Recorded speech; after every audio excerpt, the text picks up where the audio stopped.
No, you don't need. You don't need the. I'm doing this my way. He a legend, he a legend, he a legend.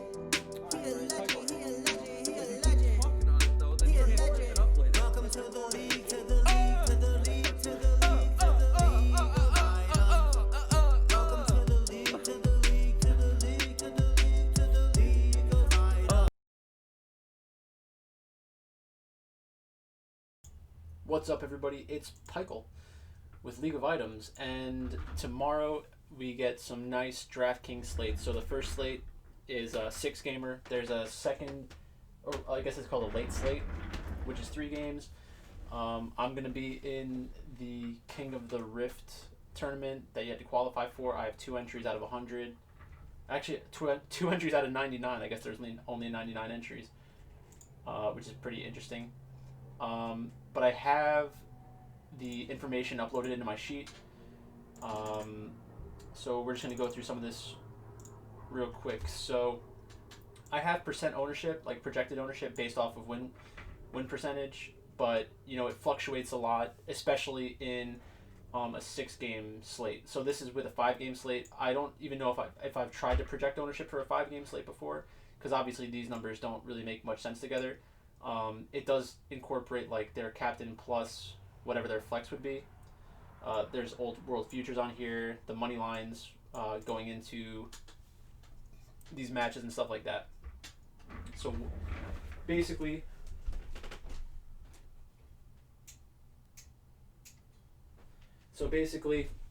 I'm just going to take a look at the slate real quick and discuss a little bit about which players I think make sense in lineups and which ones don't really. Like, obviously, the lineups that I run out in the King of the Rift are going to have the focus of finishing in the top half, because that's how the tournament works. So the top 50 teams from round 1 move on to round 2 and continue competing for the top prize of $50K. Check out the promotions page to learn more. So I'm guaranteed to make $1,000 back, which is okay, but obviously that's not why you enter this kind of tournament. You want a shot at the top prize. And the top prize is $50K. 50,000 at first. Getting into the next gets you guaranteed 600. You really want to get in top 25 though, because you're getting close to 1,000. It'll be interesting. It's a very good idea for a tournament. The first slate is going to be pretty bad, I think, for this, because the ownership is going to be so concentrated. So obviously Top Esports is the biggest favorite on the day, 86%. They're up against FlyQuest, and I think that's going to have a big impact on like how you build lineups. Because imagine having an entry in this tournament and not playing Top Esports and then losing. Like, that feels horrible. You have to think that over 50% of people are going to have Top Esports in their lineups. So it's really going to be about what other team do you use, which is going to come down to roster construction. So to give you an idea of how difficult it's going to be, this is with Jackie Love as your captain, running the typical stacks.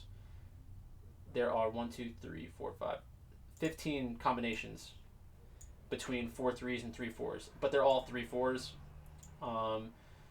So like, you can go that direction. You can try to get 4 players from Top Esports, but you're probably not going to be able to have an 80 carry captain, Jackie Love as your captain, or Knight as your captain. So this is the same thing. We have 23 options with Knight, and these are the typical stacks that people feel comfortable running. So let's just go game by game. So 369 against Solo. 369 has an obvious advantage over Solo. Solo had difficulty in the playoffs against a lot of different top laners, especially TSM. TSM focused Solo pretty well, and he was playing Gangplank and champions like that, and it just didn't work out for them. Karsa against Santorin. I think that it's interesting because Santorin is probably the better Nidalee player, but I don't think that it's going to be enough to overcome the other advantages in this game. Mid lane, Knight is better than Power of Evil. Period. Full stop. Knight is probably the best, one of the 3 best players in the world. I think everyone agrees on that at this point. Jackie Love against Wild Turtle. Wild Turtle's bad. Jackie Love is good. That's all you need to know about that one. And then Yu Yanja against Ignar. I actually like Ignar a lot. I think he's a very good support. And then Top Esports and FlyQuest. You're most likely not going to see a lot of Top Esports team in these lineups because you want to get the high kill upside of your players more than anything, because if Top Esports is the highest scoring team on the day from a kill score perspective, then their values can get up into like the 50s theoretically. But with a team, the highest a team is going to score is generally between 28 to 32.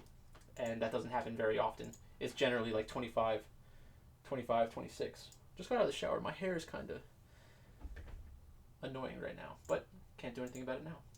DRX against Unicorns of Love. So Unicorns of Love is coming off of a strong performance in the play-ins.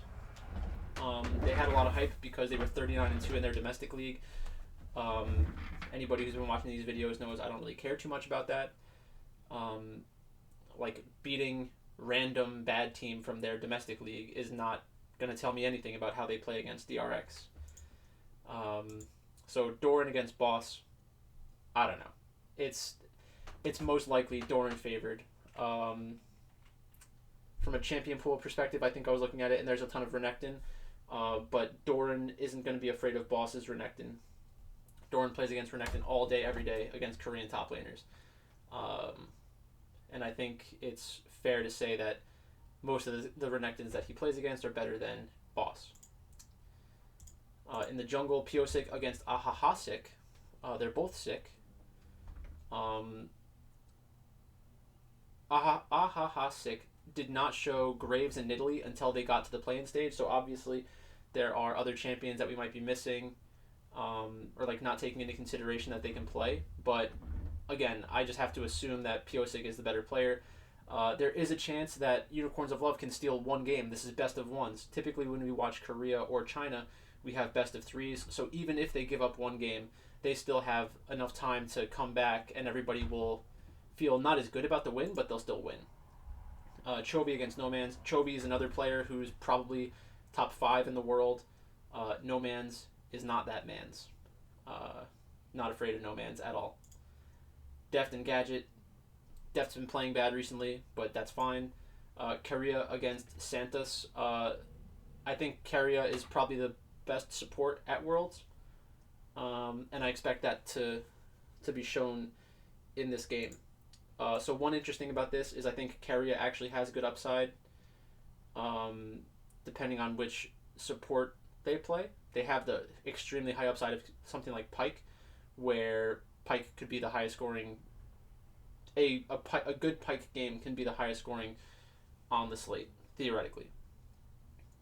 So who knows? Maybe a double support team is gonna get used for the King of the Rift round 1. Next up we have Rogue and PSG. So another thing to take into consideration for these lineups is people are going to be attracted to the teams they think are guaranteed to win, like Top Esports and DRX. Rogue against PSG, it's a lot closer, right? So Rogue is the favorite. PSG is a good underdog, I think, in this spot. I don't like Rogue in general. I think that they do not play a very interesting brand of League of Legends. They try to be more methodical, so they remind me of Team Liquid, but I don't think they're as good as Team Liquid. Everybody going into the World Championship was kind of trying to make the argument that LEC was the second best region, and I mean that's kind of ridiculous in my opinion, but that's who you're going to be playing these tournaments against. So I think Rogue will probably end up having less ownership than PSG because PSG probably fits in better with Top Esports. It does fit in better with Top Esports and DRX. So maybe these numbers are a lot closer than they should be. I think that PSG is Rogue is a contrarian play with low upside because even if they win, they're not guaranteed to get like 24 kills or whatever, which on a 6-game slate, we really want that gigantic upside. And then PSG, I could see PSG winning in a game that's lower kill score because Rogue doesn't want to fight them. So that's something to watch out for. I don't love this game for Draftkings points. Damwon Gaming against JDG. I think that this is most likely going to end up similar to how JDG plays against Top Esports. So let's take a look at that real quick. Match history. Scoreboard. JDG Top Esports. So 25 to 16, 20 to 16, 20 to 13, 12 to 5, 14 to 14. So this tells me that JDG does not need to have these high outcome games to lock down the opposing mid laner. So let's look at how Knight did against JDG, because most people think Knight and Showmaker are relatively close in terms of ability. So Knight played Set 5-1-9, Knight played Zoe 5-3-10, Knight played Lucian 11-2-1, Knight played Lucian 1-1-2, and Knight played Syndra 1-2-9. So most teams are going to... I think that JDG is going to focus Knight, try to keep... focus Showmaker, try to keep Showmaker down, have a strong 2v2 Kanavi and Yagao against Showmaker and Canyon. Both Kanavi and Canyon play Nidalee. They play a lot of the same champions, so Nidalee's going to be a contested pick. Yagao Zoe's really good, right? And so is their Syndra. Knight or Showmaker seems like the kind of player that is going to have a lot of different picks, like Akali, Lucian, these or Aurelia, these hyper aggressive champions. So that is a little scary. Like, the game could explode. So if Damwon wins, let's see, JDG 16 and a loss. Or no, they gave up 25. Gave up 25, gave up 20, gave up 14. So if Damwon is able to win,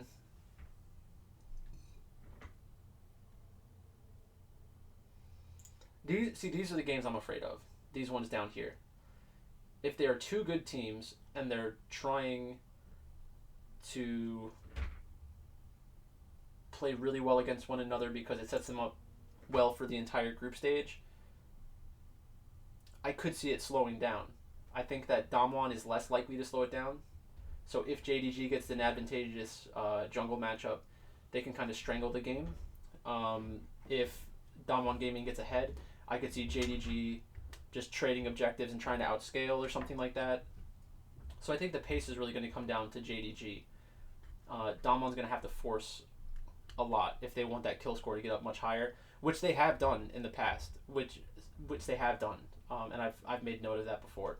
So that does make it a little safer, but you're not going to feel good about which team ends up winning. So maybe this is a difficult game to pick a winner from for the King of the Rift. Maybe you could feel comfortable doing something like Top Esports JDG if you can fit those two teams together, but I think the pricing is going to be kind of difficult for that. Maybe not. Next up, Gen G and LGD. So this is the kind of game where I want to have LGD in my tournament exposure. Not in this tournament specifically, but overall in my tournaments. I want to be on LGD on this slate because Gen G, everyone just has high opinions of them. They've done well in Korea recently, and LGD had a tough time in the play-in stage. So I think people will probably overvalue, or people are going to kill LGD about how they played in the play-in stage, and I want to bet on them while everyone else is afraid to bet on them, because they are a very good team. LGD has some good wins against good competition. If they can win against those teams in China, they can beat Gen G. I'm not saying that they should always beat Gen G or something like that, but it's definitely within the realm of possibilities. What's the money line? Don't have the money line right now, but I would assume... Actually, I do have the money line. What am I talking about? LGD is plus 183. So they're projected to win 35% of the time. I think they're closer to 40%, maybe even 45%. And that number's probably gone down since then. So, like, even though it says plus... If it says plus 183, I think most people are afraid to bet it at that number. If it was at 225, I think you get a lot more people betting on it. That's plus 300. That's 25%. and I think it's 60-40. So that's really where I think public perception is closer to the 235 number. That's where you'd have to, or 225. That's where you'd have to get to start enticing people. So lane by lane, Rascal against Longshi. I think Rascal's better. Longshi didn't have a great performance, and Longshi's not a carry player. Clid against Peanut. I think Peanut's the better player in terms of carry upside, but Clid has shown the ability to play with Faker, and Faker is a very diverse player who has different play styles. So sometimes Clid is asked to play around top lane or bot lane. This is another game that I could see this game being very low scoring. Genji has a tendency to be low scoring, and then LGD in the play-in stage had a tendency to be low scoring because they were taking the games very slow and trying to play around dragons against lesser competition. So maybe we get a spot where LGD decides to try to turn it on and blow Genji out of the water. But it doesn't seem likely. But since they're the underdog and they're low priced, they're going to fit well with a lot of the better teams that have the highest chance of being the top kill score team on the slate. So I'm going to want a lot of exposure to them. Mid lane BDD against Xie. BDD is the better player, I think. Most people would agree on that. Xie has very high upside and a very good champion pool. So we see things like Kassadin. That makes me want to play Xie. Ruler against Kramer. Ruler's a much better AD carry than Kramer. This is really the matchup that is the most heavily favored for Gen G. And this is what scares me about LGD. I think that Kramer is a liability at this point, and it's going to be on Peanut and Xie to really make the winning difference in the team fights. Kramer might be the one who ends up getting the kills, but I think that it's going to require Peanut and Xie to make plays in the bot lane or make plays around Dragon that Kramer can capitalize on. And then last up we have TSM against Fnatic. This game is funny to me. I don't really understand why Fnatic is the big favorite here. Fnatic is 164, so 60%, and TSM is 44%. I'm not sure who's starting for TSM at support. Probably Biofrost. And Biofrost has a good champion pool for this patch. So Bwipo against Broken Blade, I think that they both have good champion pools. Bwipo is willing to play whatever he thinks the team is going to need. So he'll play Cho'Gath top lane, he'll play all these weird champions that you don't typically see. Broken Blade is the larger carry threat, so we could see Broken Blade on something like Irelia or Camille, and we could see that from Bwipo as well, but I think it's more likely it happens for Broken Blade. In the jungle, we have Selfmade against Spica. Spica is pretty good at Nidalee, showed the Shen jungle, and is just an okay player overall. I think that most people think that Selfmade is a much better jungler than Spica, and I don't really believe that. I think that they're a lot closer. So I guess this is one area where the public could be much higher on Fnatic, or this is one of the reasons potentially. Nemesis against Bjergsen. Bjergsen's much better than Nemesis. I think that Nemesis has been a liability for Fnatic throughout the year. I don't think Nemesis is anywhere near as good as most people do. So this will be the spotlight for the game, because if Fnatic wins, everyone's probably just going to say, "Oh my God, Nemesis went head to head with Bjergsen. What an amazing player!" Whether or not it actually ends up being him that won that, having him be the one who caused the difference. Reckless against Doublelift. Doublelift has been playing poorly. Reckless is very consistent. Biofrost has a good champion pool for this meta, and Hylissang is kind of a wild card. I always say Hylissang reminds me a lot of Aphromoo, because they'll play something like Nautilus or Alistair, go 0, 5, and 8, and their team wins, because they're setting up the initiations where they trade their life for a priority target, which is the right way to win a League of Legends match, but it's not best for Draftkings. So yeah, basically I think the separation between Reckless and Doublelift is not as wide as people think it's going to be, but Reckless is the better AD carry right now. So I guess I prefer Broken Blade. I prefer Selfmade, but not by a ton. I prefer Bjergsen. I prefer Reckless. And I prefer Biofrost in terms of how they fit this meta and how they fit DraftKings scoring. So again, this is another match where I think that the ownership is going to be somewhat suppressed, because people aren't sure which team is going to win. So like when you have high confidence in top esports, DRX, and Gen G will probably also have a lot of support, because LGD's been bad recently, has looked bad recently. I think those three are probably the best favorites. Will be the highest owned favorites. In terms of underdogs, I think PSG is a live dog. I think people will. I think that it's not a sneaky play. So I would watch out. I would watch your exposure on PSG. You're not getting that much leverage over the field, and it's not the most reliable play, really. Sneaky shootout. I think TSM Fnatic's a sneaky shootout. This game kind of reminds me of like TSM against C9, where they could both just have like 20 kills going into the last team fight around like the second or third Baron of the game, and it just goes out of control. So that probably means it's going to be a fast one. But I see the upside in this game. I see the upside in this game, but this also has a ton of downside. This game has a ton of downside. Rogue against PSG, I feel like also has that downside. So these three games are probably the ones with the highest kill score projections. And the easiest way to figure that out is by going to like the sports books and looking at the numbers for over-unders and seeing which ones are the highest. So if I had to make a call of who's going to be in the winning lineup from the biggest slate tomorrow, I'm going to say it's Top Esports as the primary stack with LGD or TSM as the secondary stack. Maybe even JDG if you could fit them, but I don't think you really can. But that is what I'm looking for tomorrow. I'm going to have some regular tournament lineups in the large contests for the 6-game slate. I'm probably going to have some late game lineups because I like these 3 games. I'm not sure what the salaries look like in these games on the separate slate, but I'm very interested to see how you can fit players together. So very exciting times. I can't wait for this tomorrow. It's going to be a lot of fun to finally watch some high quality League of Legends. This is going to be much better than the play-in stage, I think. Play-ins was a lot of fun to watch as well, but this is next level-ish. So thanks for watching, and I'll talk to you later.